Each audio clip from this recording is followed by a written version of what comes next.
Бисмилла. Идғам мислайн. Идғам деген сөз бізде не еді? Бір әріпті екінші әріпке кіргізіп оқу.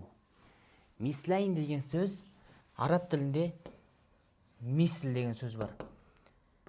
Мисл. Бізде мысал дейді ғой, мысал келтір, мысалы деген.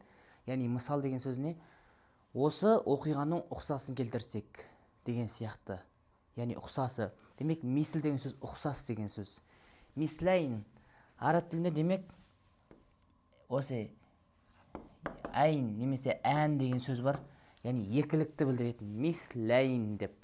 Яғни екі ұқсас әріп бір-біріне жолығып жатыр. Екі ұқсас бірдей әріп мислайн, екі ұқсас бірдей әріп бір-біріне жолыққан кезде не істейміз? Идғам, кіргізіп оқимыз деген ереженің атауы өзі ережені түсіндіріп тұр. Мысалы, ләкум не? Одан кейін мим, мә.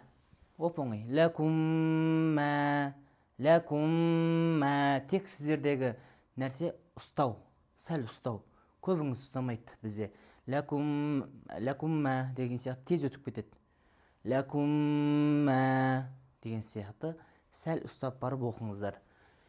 Құранда сіздерге лайфхак үшін немесе жеңіл түрде түсіну үшін келесі мимнің үстіне не бізде шәдда қойып береді. Шәдда қойып береді. Мысалы, мәләхум миналлах деген сияқты. Екі мим бір-біріне жолыққан кезде кіргізіп оқыдық. Бұл идғам мислайн.